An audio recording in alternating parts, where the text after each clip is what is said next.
हम दोनों ने एक शराब की दुकान लूटी थी। देखिए हमारे कारनामे तो देखिए आप। बोतलों के अलावा 16,900 रुपया गल्ले से भी लूटा था। हम तो गिनीज बुक में भी पता नहीं हमें कहाँ जगह मिलेगी जब हमारा इतिहास लिखा जाएगा। मैं माफिया नंबर 1 खड़ा तो हूँ आपके सामने। अब मुझसे बड़ा माफिया कौन है? मैं खड़ा तो हूँ आपके सामने। मैं जाना चाहता हूँ, असुरक्षित नहीं जाना चाहता, जंगल राज में नहीं जाना चाहता। विपक्ष पर निशाना साधा है क्योंकि उन्होंने कहा वंदे भारत को जिस तरीके से लगातार एक देश की भक्ति में है, लेकिन अगर बात की जाए तो विपक्ष इसको लगातार पीछे ले जा रहा था। अब देखिए जय समाजवाद तो कहेंगे नहीं, वो कहेंगे जिससे उनकी पार्टी को फायदा हो, तो हम उनसे क्यों वो उम्मीद रखें और न उनसे हम कोई शिकायत करें। अपना राजनीतिक दल है, उनका विचारधारा है, देश के बादशाह हैं वो, तो वो अपनी बादशाहत के लिए, अपनी कुर्सी, अपने राजनीतिक भविष्य के लिए जितनी कोशिश हो सकती है करेंगे और उन्हें करना चाहिए। जब अखाड़े में पहलवान उतरते हैं तो हर पहलवान जीतने के लिए उतरता है।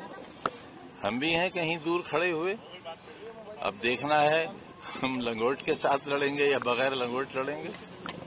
बात लंगोट की कर रहे हैं सर, आने वाले समय में समाजवादी पार्टी का जिस तरह से पीडीए चल रहा है उसी को लेकर के तमाम लोग गले लगा रहे हैं कि आजम खान की जो तलकियां हैं अखिलेश यादव से वो अभी दूर नहीं है, कहीं न कहीं उनके दिल में।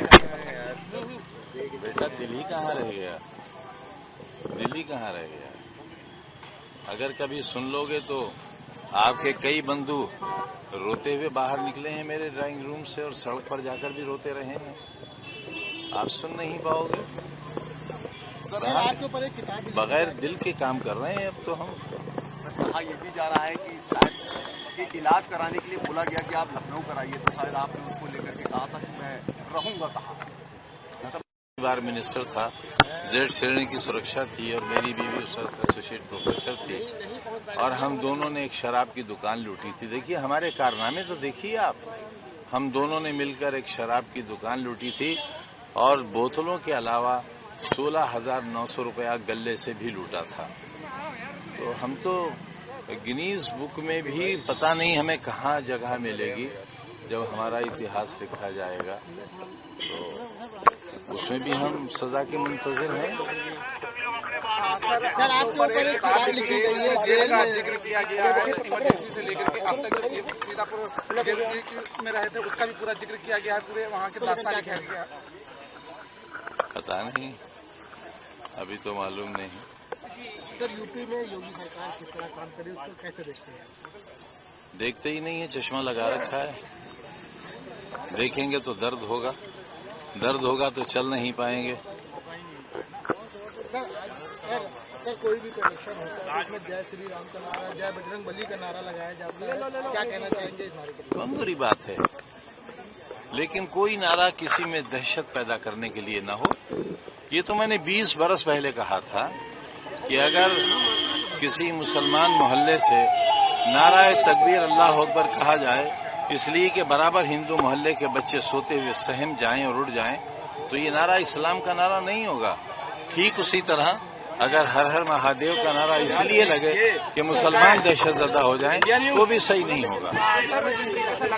नारेबाजियां चली, नारेबाजियों को लेकर के स्वामी प्रसाद मौर्य जी ने एक बयान दिया था जिसमें उन्होंने कहा था कि लोगों को लाइसेंस मिल गया है दंगा करने के बाद जय श्री राम की नारेबाजी करने का। अब उनकी बात का तो जवाब मुझसे न लीजिए आप, तो अच्छा है, हमारे मित्र हैं और हम चाहते हैं कि वो शुभ शुभ बोला करें और आजकल बोल रहे हैं शुभ। आप अगर सुनते नहीं है तो आपकी गलती है। अब पता नहीं किन हालात में क्या कह दिया होगा। सर आखिरी IAS अब्दुल्ला खां वो कल आपको मुलाकात भी हुई थी और मुख्तार अंसारी की जमीन को खाली कराकर वहाँ 72 फ्लैट बंटी कर दिया गया, क्या कहना चाहेंगे? कुछ भी नहीं कहना चाहेंगे, क्या कहेंगे? हमारी भी रोजी रोटी का कहीं ठिकाना था, वहाँ भी बुलडोजर चला। कुछ नहीं किया। 2027 के चुनाव को लेकर के अखिलेश यादव लगातार पीडीए को लेकर के सक्रिय हैं। पीडीए पंचायत भी किया गया, पीडीए को लेकर के आपकी क्या राय है सर, क्या कुछ कहेंगे? 27 में क्या और कुछ भूमिका होगी आपकी?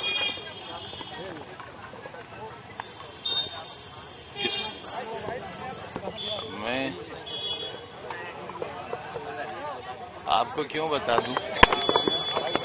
आपको क्यों बता दूं? सर सीएम जानता हूं आप चाहते हैं बदलाव आए, क्या कर रहे हो भाई? तो भाई इतना कह सकता हूं कि हम उसमें हिस्सेदार होंगे, सर सीएम मजबूत हिस्सेदार। सीएम योगी ने कहा था उत्तर प्रदेश में हम भयमुक्त और माफिया मुक्त प्रदेश बनाएंगे। देखिए ना, जी मैं माफिया नंबर 1 खड़ा तो हूं आपके सामने, मैं खड़ा तो हूं आपके सामने। अब मुझसे बड़ा माफिया कौन है? मैं खड़ा तो हूं आपके सामने, मैं तो मिसाल हूं और मेरे बाद सदियों मिसालें दी जाएंगी। लोग हमारे किस्से कहानियों की तरह सुनाया करेंगे, आपके बच्चे अपने बच्चों को सुनाया करेंगे और बताएंगे कैसा दौर भी हिंदुस्तान में आया था।